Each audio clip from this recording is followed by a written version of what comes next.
You need a system that's really attractive, a system that's going to work and really be attractive to get you the right people. Franchisees typically don't fail because there's something wrong with the brand. What I've learned is the biggest mistake is actually made on day one upon incorporation. When you choose your business model, if you're not reverse engineering from the economic model downward, then your whole pipe dream of everything going forward for the next 10 years of franchising, to your point, can't work. What happens to those that try to force feed?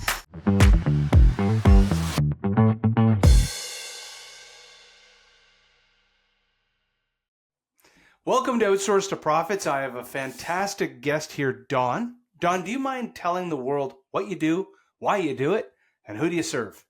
Yeah, sure. Thanks for inviting me. I'm Don Schin. My company's franchise building expert, and that's literally what we do in the marketplace. We make you the franchise building experts. So we are involved in all aspects of franchising. We can help take someone's business and turn it into a franchise. We help go to market. A lot of what we do is we help go to market with slow growing brands. But we also do one-on-one consultations where somebody comes to us and says, hey, we'd like to own a business. We'd like to become a business owner. We think franchising might be the right journey or the right route to do this in. Can you help us get there? So we're what I call the eHarmony for business ownership. We match people to franchise brands. We have an assessment process and so forth. So pretty much, Jamie, pretty much anything franchising, we're going to be able to help people, coach people, consult to them, do it for them, those kinds of things. Fantastic. So I love to tell a story that kind of frame up where we're going to take this conversation. So if you do a deep internet search for me, you'll notice that I actually in 2007 or 8 created Canada's first zero emissions landscaping company. So it's called EcoCut. And this company, this is long before this became popular. This was the first wave of the green movement. Lithium ion battery powered, like we made the lawnmowers. They didn't exist at that time. Lithium ion battery powered lawnmowers, lithium ion battery powered whippersnippers, smart cars pulling trailers, and then we offset the emissions of the smart cars using bullfrog power. So long and the short, a real great gimmick. Customers loved it. We matched contracts from around the Toronto area. We did $300,000 in our first year, and we were set to franchise. And I had 2 business partners at the time that were friends. Lesson learned, don't always get into business with other partners that are friends. You'll definitely get outvoted. But long and the short is I went down the rabbit hole of investigating like how franchising worked. And I'm one of those campers that didn't get the plane off the ground. So with that being the first question, what are the big deciding factors? So you go into a business, they are in whatever space. What are the first macro things that you look for that say there's a path A, corporate growth versus franchising? Where is the fit versus not a fit? Yeah, great place to start. One of the and this is going to sound very stupid, but one of the very first things we do is we ask them how profitable is their corporate store? How profitable is their current business? Because if you think about franchising, what it is it's that model plus a bunch of extra fees on top of it that the franchisees buy and have to pay to the franchisors. So if it is not wildly profitable, then what happens is you'll attract some early adopters and you'll attract some passionate people about the business. And in 24 months, it will all implode because the franchisees cannot make money. So I don't mean like profitable, 15 or 20%. I'm talking 35, 40%. Interesting. I was just about to ask that. So like Yeah, you've got to figure you've abnormal profit levels. no, it's got to be. That's why I use the phrase wildly Yeah. profitable, because you have to take what would be a normal profitability of a business, let's say 15, 20%, and add on 15 or 20% fees.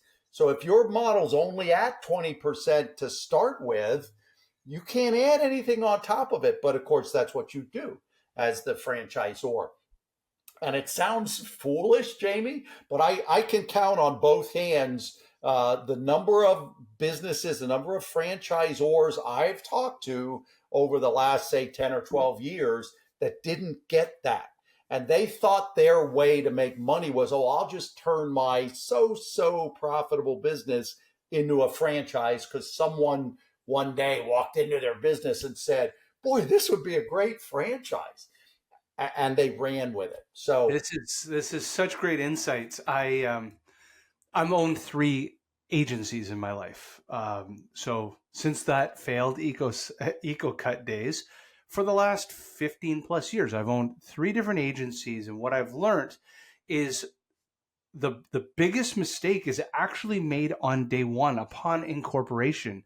When you choose your business model and you have a choice to be project-based revenue or recurring revenue. I've owned two project-based and one recurring, and I can tell you I would never get involved in project-based again. So what that means is it informs that the choice you make setting up a business, whether you're making sandwiches all the way to making furniture to balloon animals, whatever it might be, if you're not reverse engineering from the economic model downward that can make asymmetric levels of profitability, then your whole pipe dream of everything going forward for the next 10 years of franchising, to your point, can't work. That's incredible. What happens to those that try to force feed?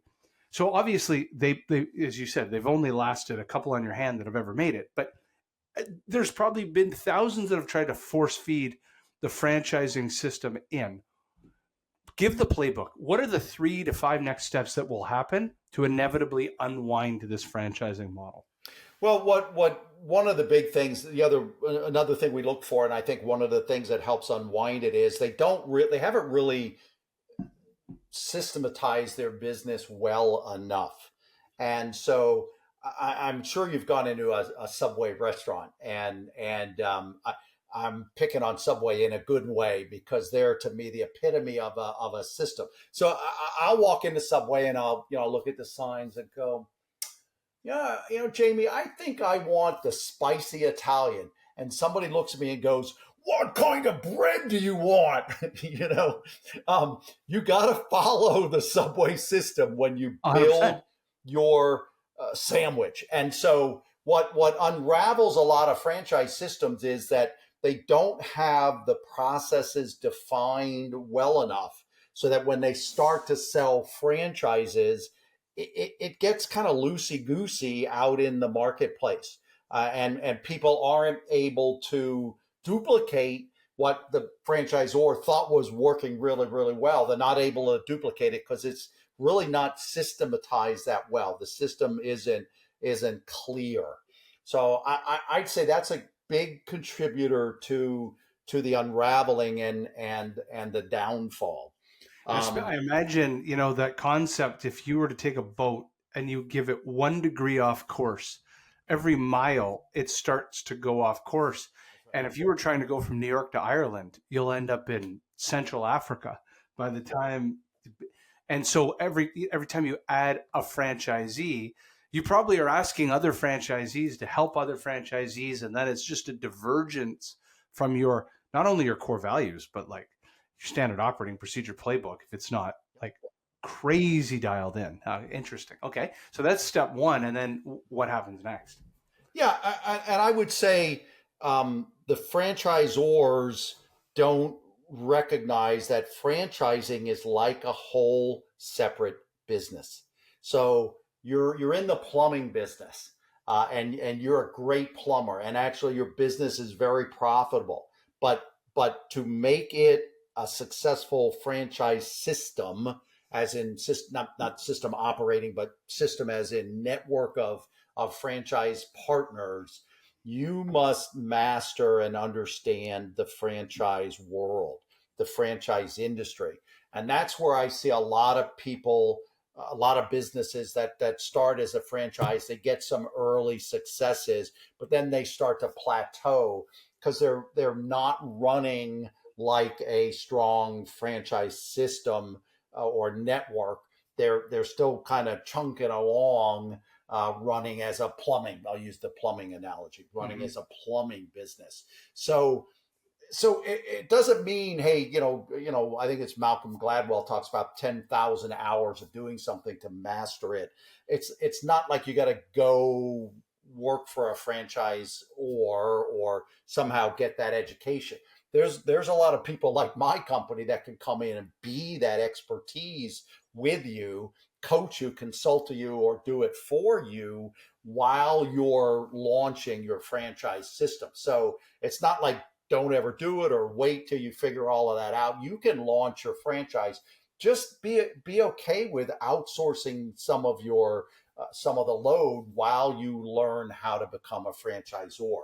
So that's another big one. They just don't operate like a franchise system, or like a franchise network. They're falling down on the things they knew they need to do to be successful as a franchisor.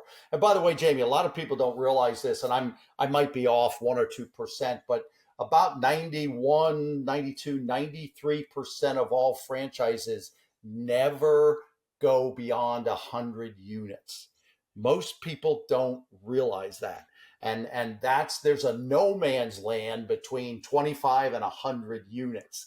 Um, Because the franchising fees and the marketing fees, the royalties, so to speak, don't make up for the delta of what could have been a few. You could have owned a few corporate stores, correct, had correct. X amount of EBITDA, versus you've gone this model now, and now all that effort is equal or less profitable than just have had three That's it. three to That's five it. corporate stores. That's it. Yeah. Yep. Yep. Yep. And So there's one last thought on your question, and that is unit economics. And again, it just sounds so obvious, but I can just tell you so many franchise networks don't do this. You've got to focus on, and it goes back to being profitable, but you've got to, once you're a franchise system, you've got to focus on the unit economics of your franchise partners. And what happens is, and this is a program we just started last year. What happens is people come to the table and buy your franchise, and they've got gaps.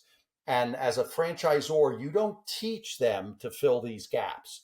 And so you've got to work to either get them the right training or don't bring them on as a franchise partner if they don't have the right qualifications to make your unit successful. So look at unit economics and be sure you're doing everything you can to make those people successful. And it might be things you have to do outside of what you teach them, like leadership and planning and goal setting. It could be things that you don't really teach soft them. skills. Yeah. Correct, correct, correct.